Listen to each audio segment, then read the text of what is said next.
adalah contoh bagaimana kebijakan disusun berdasarkan gagasan, bukan sekedar kebijakan tanpa narasi, tanpa gagasan.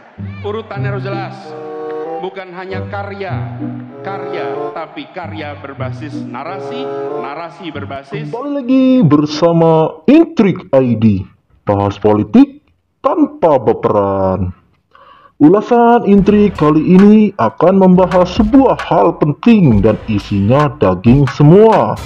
Sebelum dimulai ulasannya, gua mempersilahkan kalian ambil kuda-kuda terlebih dahulu agar tidak tegang. Oke, kalau sudah siap, langsung saja ke ulasannya. Anies Baswedan, capres koalisi perubahan yang kerap sekali berpidato di hadapan para pendukungnya, bahwa kita tahu kata-kata dalam pidato Anies adalah suatu kata-kata yang muncul dari pemimpin masa depan. Dalam setiap pidatonya tidak ada yang tahu apa maksud dari kata-katanya. Pendukung dan para audiens pun hanya bisa melongo dan mangap. Entah apa yang disampaikan Anies dalam kata per kata sulit dimengerti oleh para pendukung dan audiens. Entahlah, hanya Anies dan Tuhan saja yang tahu. Anies memang dari penampilan terlihat seperti orang yang sangat cerdas. Atas kecerdasannya dalam menyusun kata-kata dalam isi pidatonya sulit dipahami oleh orang awam. Apa tujuan dan maksudnya? Harusnya Anies sebagai capres tak perlulah memakai kata-kata yang sulit dipahami masyarakat.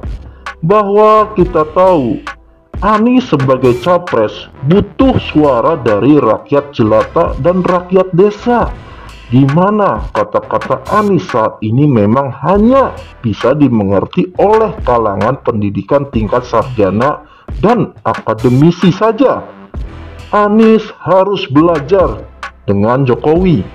Dalam penyampaian pidato ke masyarakat harus dengan kata-kata sederhana dan mudah dipahami oleh semua kalangan. Dan inilah mengapa Jokowi bisa terpilih menjadi presiden 2 periode. Untuk survei media sosial yang menilai bahwa Anies pintar menyusun kata-kata tapi tak dapat dipahami oleh masyarakat dan audiens. Jika Anies ingin memenangkan Pilpres 2024 nanti, Anies harus menyampaikan program dan gagasannya dengan cara dan kata yang merakyat, membaur dengan gaya rakyat kecil. Tak semua rakyat Indonesia ini adalah lulusan sarjana.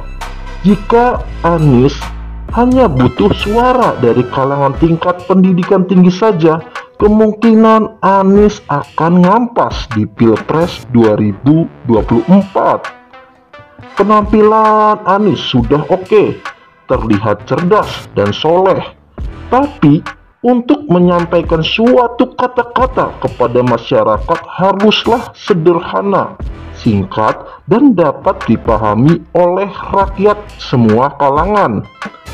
Pendukung Anies yang militan dan elit-elit politikus saat ini yang sedang berada di lingkaran Anies harus membisiki hal ini agar menjadi kekuatan baru Anies di masa kampanye Pilpres 2024 nanti. Andai pidato Anies didengar oleh Presiden Putin dan Joe Biden, sudah pasti mereka akan minum bodrek 2 bungkus. Pertanyaannya, apakah Anies akan merubah gaya pidato dan penyampaian kata-kata kepada masyarakat? Oke, kita tunggu saja pidato selanjutnya. Hanya di Intrik ID, bahas politik tanpa baperan.